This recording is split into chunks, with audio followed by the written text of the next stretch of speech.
12 मई 1976 ਨੂੰ ਜਿਹੜਾ ਕਿ ਕੌਡੀਆਂ ਦੇ ਪਾਸ 27 ਰੁਪਏ ਗਜ ਅਲਾਟ ਕੀਤਾ ਗਿਆ ਸੀ, ਜਿਹਦੀ ਉਸ ਵੇਲੇ ਮਾਰਕੀਟ ਵੈਲਿਊ ਜਿਹੜੀ ਬਾਕੀ ਪ੍ਰਾਪਰਟੀ ਜਿਹੜੀ ਅਲਾਟ ਕੀਤੀ ਗਈ ਸੀ ਉਹ ਕੀਤੀ ਗਈ ਸੀ 349 ਰੁਪਏ ਪ੍ਰਤੀ ਗਜ। ਬਟ ਇਹਨਾਂ ਨੇ ਸਾਰੀ ਟਰਮਸ ਐਂਡ ਕੰਡੀਸ਼ਨਸ ਦੀ ਧੱਜੀਆਂ ਉਡਾਉਂਦੇ ਹੋਏ ਇਹ ਟਰਮਸ ਐਂਡ ਕੰਡੀਸ਼ਨਸ ਨੂੰ ਛਿੱਕੇ ਤੇ ਟੰਗ ਕੇ ਇਹਨਾਂ ਨੇ ਗੈਰ ਕਾਨੂੰਨੀ ਉੱਥੇ ਦੁਕਾਨਾਂ ਜਿਹੜੀਆਂ 30 ਦੁਕਾਨਾਂ ਬਣਾ ਲਈਆਂ ਨਹਿਰੂ ਸੰਤ ਕੇਂਦਰ ਟਰਸਟ ਵਾਲਿਆਂ ਨੇ, ਔਰ ਉਸ ਤੋਂ ਇਲਾਵਾ ਇੱਕ ਬਿਲਡਿੰਗ ਬਣਾ ਲਈ ਜਿਹੜੀ ਪਹਿਲਾਂ PNB ਬੈਂਕ ਨੂੰ ਦੇ ਦਿੱਤੀ। ਲੀਡਰਸ ਦੇ ਨਾਲ ਮਿਲੀ ਭੁਗਤ ਕਰਕੇ ਨਗਰ ਸੁਧਾਰ ਟਰਸਟ ਦੇ ਨਾਲ ਮਿਲੀ ਭੁਗਤ ਕਰਕੇ ਜਿਹੜਾ ਇਹ ਘੁਟਾਲੇ ਨੂੰ ਅੰਜਾਮ ਦਿੱਤਾ ਤੇ ਕੌਡੀਆਂ ਦੇ ਭਾਅ ਜਿਹੜੀ ਲੈਂਡ ਲੈ ਲਈ ਔਰ ਜਿਹਦਾ ਦੁਰਉਪਯੋਗ ਕਰ ਰਹੇ ਨੇ। ਇਹ ਪ੍ਰਾਪਰਟੀ ਕਿਸੇ ਵੀ ਹਾਲਤ ਦੇ ਵਿੱਚ ਨਹੀਂ ਵੇਚੀ ਜਾ ਸਕਦੀ। 16 ਨੰਬਰ ਪੁਆਇੰਟ ਕਹਿ ਰਿਹਾ, ਨਾ ਹੀ ਇਹਨੂੰ ਕਿਸੇ ਲੈਵਲ ਤੇ ਕਿਰਾਏ ਤੇ ਦਿੱਤਾ ਜਾ ਸਕਦਾ। जनहितैषी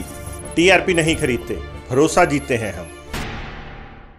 नगर सुधार ट्रस्ट लुधियाना द्वारा नਹਿਰੂ सिद्धांत केंद्र ट्रस्ट ਨੂੰ ਆਪਣੀ ਜ਼ਮੀਨ ਦਾ ਹੋ ਰਿਹਾ ਦੁਰਉਪਯੋਗ, ਸਾਰੇ ਅਲਟੀਮੇਟਮ ਦੀ ਸ਼ਰਤਾਂ ਨੂੰ ਛਿੱਕੇ ਦੀ ਟੰਗ ਕੇ ਗੈਰ ਕਾਨੂੰਨੀ ਕਮਰਸ਼ਲਾਈਜੇਸ਼ਨ ਰਾਹੀਂ ਨਹਿਰੂ सिद्धांत केंद्र ट्रस्ट ਭਰ ਰਿਹਾ ਕਰਾਇਆ। ਲੁਧਿਆਣਾ ਪੱਛਮੀ ਹਲਕਾ ਤੋਂ ਸੀਨੀਅਰ ਭਾਜਪਾ ਆਗੂ ਵਿਨੀਤਪਾਲ ਸਿੰਘ ਮੋਗਾ ਦੀ ਅਗਵਾਈ ਵਿੱਚ ਇੱਕ 4 ਮੈਂਬਰੀ ਵਫਦ DC ਲੁਧਿਆਣਾ ਵਰਿੰਦਰ ਕੁਮਾਰ ਸ਼ਰਮਾ ਜੀ ਨੂੰ ਮਿਲਿਆ ਅਤੇ ਇੱਕ ਮੰਗ ਪੱਤਰ ਸੌਂਪਿਆ। ਮੋਗੇ ਨੇ RTI ਰਾਹੀਂ ਨਗਰ ਸੁਧਾਰ ਟਰਸਟ ਤੋਂ ਲਈ ਸ਼ਰਤਾਂ ਦੀ ਜਾਣਕਾਰੀ ਮੈਮੋਰੈਂਡਮ ਦੇ ਨਾਲ ਨੱਥੀ ਕੀਤੀ ਅਤੇ ਇਸ ਘੁਟਾਲੇ ਦੀ CBI ਅਤੇ ਪੰਜਾਬ ਸਰਕਾਰ ਤੋਂ ਹਾਈ ਲੈਵਲ ਵਿਜੀਲੈਂਸ ਇਨਕੁਆਇਰੀ ਕਰਵਾ ਇਹ ਸਾਰੇ ਘੁਟਾਲੇ ਨੂੰ ਜਨਤਕ ਕਰ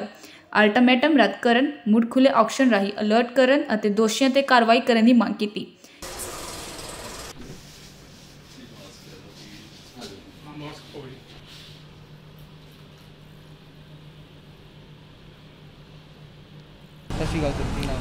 हाँ जी, मेरा नाम विनीतपाल सिंह मोंगा जी, मैं सीनियर भाजपा आगू हाँ लुधियाना पश्चिमी हल्के तो ते पंजाब सूबा सकत्तर प्रधानमंत्री जन कल्याणकारी योजना प्रचार प्रसार अभियान भारतीय जनता पार्टी तो। मेरे नाल लोकेश मागो लक्की जी हैगे ने अपना भारतीय जनता युवा मोर्चा तो, अते साडे नाल सुदेश सूद जी ने। असी अज जिहड़े मानयोग डिप्टी कमिश्नर लुधियाना श्री वरिंदर कुमार शर्मा जी नूं एक रिप्रजेंटेशन मैमोरेंडम के फॉर्म च देना है। एक जिहड़ा फिरोज गांधी मार्केट जिहड़ी 13 एकड़ स्कीम है लुधियाना इंप्रूवमेंट ट्रस्ट की नगर सुधार ट्रस्ट की, वो 4927.33 गज का एक प्लाट सीगा जिहड़ा कि नगर सुधार ट्रस्ट लुधियाना ने नਹਿਰੂ सिद्धांत केंद्र ट्रस्ट नूं अलॉट कीता सीगा 12 मई 1976 नूं, जिहड़ा कि कौडियां दे पास 27 रुपए गज अलॉट किया गया सी, जिहदी उस वेले मार्केट वैल्यू जिहड़ी बाकी प्रॉपर्टी जिहड़ी अलॉट की गई सी वो की गई सी 349 रुपीज़ प्रति गज, यानी कि 1/14 घट रेट के उत्ते 14 गुना घट रेट के उत्ते यह प्रॉपर्टी जिहड़ी है अलॉट कर दी गई सी नਹਿਰੂ सिद्धांत केंद्र ट्रस्ट में। जो नਹਿਰੂ सिद्धांत केंद्र ट्रस्ट है वो जिहड़ा एक फेक ट्रस्ट कुछ कांग्रेसी लीडर्स ने जिहड़ा क्रिएट कर लिया सी, जिहदे विच कि उस वेले दे राज्य सभा के MP जिहड़े कांग्रेस तो सतपाल मित्तल जी, उस तो इलावा जिहड़े राकेश पांडे जी जिहड़े MLA लुधियाना नॉर्थ ते कांग्रेस दे हैगे ने, उन्हां दे फादर जोगिंदर पाल पांडे जी, उस तो इलावा 7 होर ट्रस्टीज़ ने, टोटल 9 ट्रस्टीज़ जिन्हां ने एक फेक ट्रस्ट फॉर्म करके नਹਿਰੂ सिद्धांत केंद्र ट्रस्ट कौडियां दे भा जिहड़ी प्राइम लैंड है फिरोज गांधी मार्केट की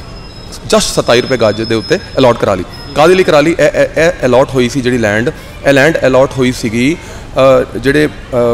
पंडित जवाहर लाल नेहरू जिहड़े पहले प्रधानमंत्री साडे देश दे उन्हां दी आइडल्स ते प्रिंसीपल्स नूं प्रमोट करन लई, प्रोपेगेट करन लई, यानी उन्हां दी जो शिक्षावां सीगियां ਉਹਨੂੰ ਪ੍ਰਮੋਟ ਕਰਨ ਲਈ ਅਤੇ ਉਹਨਾਂ ਦੇ ਸਿੱਖਿਆਵਾਂ ਨੂੰ ਬੱਚਿਆਂ ਤੱਕ ਪਹੁੰਚਾਉਣ ਲਈ ਉੱਥੇ ਇੱਕ ਐਜੂਕੇਸ਼ਨਲ ਇੰਸਟੀਟਿਊਟ ਖੋਲ੍ਹਿਆ ਜਾ ਸਕਦਾ। ਇਹ ਕਲੀਅਰ ਕੰਡੀਸ਼ਨ ਜਿਹੜੀ ਹੈ ਉਹ ਟਰਮਸ ਐਂਡ ਕੰਡੀਸ਼ਨਸ ਜਿਹੜੀ ਅਲਾਟਮੈਂਟ ਦੀ ਉਹਦੇ ਵਿੱਚ ਵੀ ਲਿਖੀ ਹੋਈ ਹੈ, ਬਟ ਇਹਨਾਂ ਨੇ ਸਾਰੀ ਟਰਮਸ ਐਂਡ ਕੰਡੀਸ਼ਨਸ ਦੀ ਧੱਜੀਆਂ ਉਡਾਉਂਦੇ ਹੋਏ ਇਹ ਟਰਮਸ ਐਂਡ ਕੰਡੀਸ਼ਨਸ ਨੂੰ ਛਿੱਕੇ ਤੇ ਟੰਗ ਕੇ ਇਹਨਾਂ ਨੇ ਗੈਰ ਕਾਨੂੰਨੀ ਉੱਥੇ ਦੁਕਾਨਾਂ ਜਿਹੜੀਆਂ 30 ਦੁਕਾਨਾਂ ਬਣਾ ਲਈਆਂ ਨਹਿਰੂ ਸੰਤ ਕੇਂਦਰ ਟਰਸਟ ਵਾਲਿਆਂ ਨੇ, ਔਰ ਉਸ ਤੋਂ ਇਲਾਵਾ ਇੱਕ ਬਿਲਡਿੰਗ ਬਣਾ ਲਈ ਜਿਹੜੀ ਕਿ ਪਹਿਲਾਂ PNB ਬੈਂਕ ਨੂੰ ਦੇਤੀ, ਉਸ ਤੋਂ ਬਾਅਦ ਹੁਣ ICICI ਬੈਂਕ ਨੂੰ ਕਿਰਾਏ ਤੇ ਦੇਤੀ। ਜਿਹੜੀਆਂ ਦੁਕਾਨਾਂ 30 ਦੀ 30 ਨੇ ਉਹ ਵੀ ਗੈਰ ਕਾਨੂੰਨੀ ਫਿਰੋਜ਼ ਗਾਂਧੀ ਮਾਰਕੀਟ ਸਾਈਡ ਖੋਲ੍ਹ ਦਿੱਤੀ, ਜਿਹੜੀ ਕਿ ਕਿਰਾਏ ਦੇ ਉੱਤੇ ਤੇ ਪਗੜੀ ਦੇ ਉੱਤੇ ਦਿੱਤੀ ਜਾਂਦੀ ਹੈ, ਅਤੇ ਉਸ ਤੋਂ ਇਲਾਵਾ ਐਗਜ਼ੀਬਿਸ਼ਨ ਹਾਲ ਅਤੇ ਆਡੀਟੋਰੀਅਮ ਬਣਾ ਕੇ ਕਿਰਾਏ ਤੇ ਪ੍ਰਾਈਵੇਟ ਪਾਰਟੀਜ਼ ਨੂੰ ਦਿੱਤਾ ਜਾਂਦਾ, ਜਿਹੜਾ ਕਿ ਟੋਟਲ ਗ੍ਰੋਸ ਵਾਇਲੇਸ਼ਨ ਹੈ terms and conditions of the allotment ਦੀ। ਮੈਂ ਤੁਹਾਨੂੰ ਕਾਪੀ ਦਿਖਾਉਣਾ ਚਾਹੂੰਗਾ, ਇੱਕ ਰਿਪਰੈਜ਼ੈਂਟੇਸ਼ਨ ਹੈ ਜਿਹੜੀ ਆਪਾਂ ਡੀ ਸਾਹਿਬ ਨੂੰ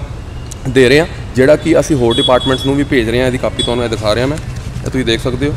ਇਹਦੇ ਵਿੱਚ ਅਸੀਂ ਜਿਹੜੀ ਮੰਗ ਕੀਤੀ ਹੈ ਉਹ ਮੰਗ ਕੀਤੀ ਹੈ ਅਸੀਂ ਡਿਪਟੀ ਕਮਿਸ਼ਨਰ ਜੀ ਕੋਲੋਂ ਕਿ ਕੇਂਦਰ ਦੀ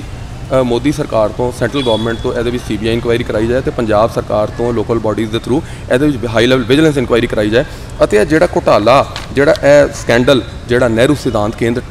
ट्रस्ट के जोड़े ट्रस्टीज़ ने ਕਾਂਗਰਸ ਉਸ ਵੇਲੇ ਦੇ ਕਾਂਗਰਸੀ ਲੀਡਰਸ ਦੇ ਨਾਲ ਮਿਲੀ ਭੁਗਤ ਕਰਕੇ ਨਗਰ ਸੁਧਾਰ ਟਰਸਟ ਦੇ ਨਾਲ ਮਿਲੀ ਭੁਗਤ ਕਰਕੇ ਜਿਹੜਾ ਇਸ ਘੁਟਾਲੇ ਨੂੰ ਅੰਜਾਮ ਦਿੱਤਾ ਤੇ ਕੌਡੀਆਂ ਦੇ ਭਾਅ ਜਿਹੜੀ ਲੈਂਡ ਲੈ ਲਈ ਔਰ ਜਿਹਦਾ ਦੁਰਉਪਯੋਗ ਕਰ ਰਹੇ ਨੇ ਕਿਸੇ ਹੋਰ ਕੰਮ ਲਈ। ਕਮਰਸ਼ੀਅਲਾਈਜੇਸ਼ਨ ਅਲਾਉਡ ਨਹੀਂ ਹੈ, ਉਹਦੀ ਕਮਰਸ਼ੀਅਲਾਈਜੇਸ਼ਨ ਕਰ ਰਹੇ ਨੇ ਗੈਰ ਕਾਨੂੰਨੀ ਤਰੀਕੇ ਨਾਲ ਜਿਹੜਾ ਉਹ ਰੈਂਟ ਰਿਕਵਰ ਕਰ ਰਹੇ ਨੇ, ਉਹ ਗਲਤ ਹੈ ਤੇ ਇਹਨਾਂ ਦੀ ਅਲਾਟਮੈਂਟ ਕੈਂਸਲ ਕੀਤੀ ਜਾਵੇ। ਹੁਣ ਤੁਸੀਂ ਦੇਖੋ ਇਹ terms and conditions of allotment ਨੇ ਜਿਹੜੀ RTI ਦੇ ਅੰਦਰ ਅਸੀਂ ਘਟਾਈਆਂ ਨੇ, ਇਹ ਤੁਸੀਂ ਦੇਖ ਸਕਦੇ ਹੋ। ਇਹ ਉਹਦੀ ਕਾਪੀ ਹੈ। ਮੈਂ ਤੁਹਾਨੂੰ ਟਰਮਸ ਐਂਡ ਕੰਡੀਸ਼ਨਸ ਦੇ ਉਹ ਕਲੌਜ਼ ਨੰਬਰ 15 ਅਤੇ 16 ਪੜ੍ਹਾਵਾਂਗਾ ਜਿਹਦੇ ਵਿੱਚ ਜਿਹੜੀ ਇਹਨਾਂ ਨੇ ਵਾਇਓਲੇਸ਼ਨ ਕੀਤੀ ਹੈ ਨਹਿਰੂ ਸਿਧਾਂਤ ਕੇਂਦਰ ਟਰਸਟ ਨੇ। ਇਹ ਦੇਖੋ ਕਲੌਜ਼ ਨੰਬਰ 15 ਅਤੇ 16 ਜਿਹੜੇ ਅਸੀਂ ਹਾਈਲਾਈਟ ਕੀਤੇ ਨੇ, ਇਹਦੀ ਵਾਇਓਲੇਸ਼ਨ ਜਿਹੜੀ ਹੈ ਉਹ ਟਰਸਟ ਵਾਲਿਆਂ ਨੇ ਕੀਤੀ ਹੈ। ਜਿਹੜਾ ਮੈਂ ਪੜ੍ਹ ਕੇ ਤੁਹਾਨੂੰ ਥੋੜ੍ਹਾ ਸੁਣਾਉਣਾ ਚਾਹੁੰਦਾ, ਉਹਦੇ 'ਚ ਕਲੀਅਰ ਕੱਟ ਲਿਖਿਆ ਹੈ ਕਿ ਜਿਹੜੀ ਲੈਂਡ ਇਹ ਅਲਾਟ ਕੀਤੀ ਜਾ ਰਹੀ ਹੈ ਇਹ ਸਟ੍ਰਿਕਟਲੀ ਜਿਹੜੀ ਹੈ ਨਹਿਰੂ ਜਿਹੜੇ ਪੰਡਿਤ ਜਵਾਹਰ ਲਾਲ ਨਹਿਰੂ ਨੇ ਜਿਹੜੇ ਪਹਿਲੇ ਪ੍ਰਧਾਨ ਮੰਤਰੀ ਦੇਸ਼ ਦੇ, ਉਹਨਾਂ ਦੇ ਪ੍ਰਿੰਸੀਪਲਸ ਤੇ ਆਈਡਲਸ ਨੂੰ ਪ੍ਰਮੋਟ ਕਰਨ ਲਈ ਦਿੱਤੀ ਜਾ ਰਹੀ ਹੈ। ਹੋਰ ਕੋਈ ਵੀ ਕੰਮ ਇਹਦੇ 'ਚ ਨਹੀਂ ਕੀਤਾ ਜਾ ਸਕਦਾ। ਅਤੇ ਜਿਹੜਾ ਇਹ ਕੰਮ ਹੈ ਜਿਹੜਾ ਉੱਥੇ ਇੱਕ ਬਿਲਡਿੰਗ ਬਣਾ ਕੇ ਇੱਕ ਇੰਸਟੀਟਿਊਟ ਬਣਾ ਕੇ ਚਲਾਇਆ ਜਾਏਗਾ। ਦੂਸਰੀ ਗੱਲ ਕਲੀਅਰ ਕੱਟ ਲਿਖੀ ਹੈ ਕਿ ਇਹ ਪ੍ਰਾਪਰਟੀ ਕਿਸੇ ਵੀ ਹਾਲਤ ਦੇ ਵਿੱਚ ਨਹੀਂ ਵੇਚੀ ਜਾ ਸਕਦੀ। 16 ਨੰਬਰ ਪੁਆਇੰਟ ਕਹਿ ਰਿਹਾ ਨਾ ਹੀ ਇਹਨੂੰ ਕਿਸੇ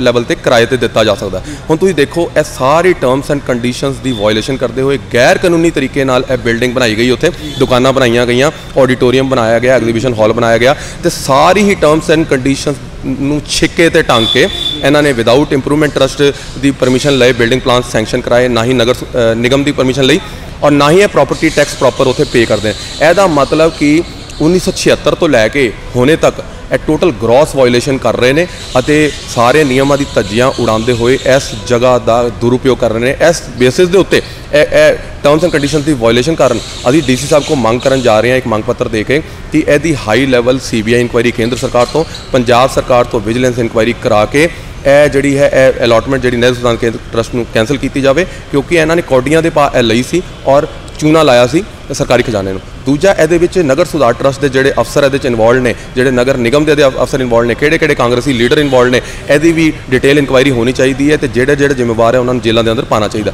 ਅਲਾਟਮੈਂਟ ਕੈਂਸਲ ਕਰਕੇ ਇਹ ਲੈਂਡ ਦੁਬਾਰਾ ਅਲਾਟ ਕੀਤੀ ਜਾਣੀ ਚਾਹੀਦੀ ਹੈ ਓਪਨ ਆਕਸ਼ਨ ਰਾਹੀਂ, ਕਿਉਂਕਿ ਇਹ ਪ੍ਰਾਪਰਟੀ ਦੀ ਵੈਲਿਊ ਜਿਹੜਾ 150 ਕਰੋੜ ਰੁਪਏ ਮਾਰਕੀਟ ਵੈਲਿਊ ਸੀ।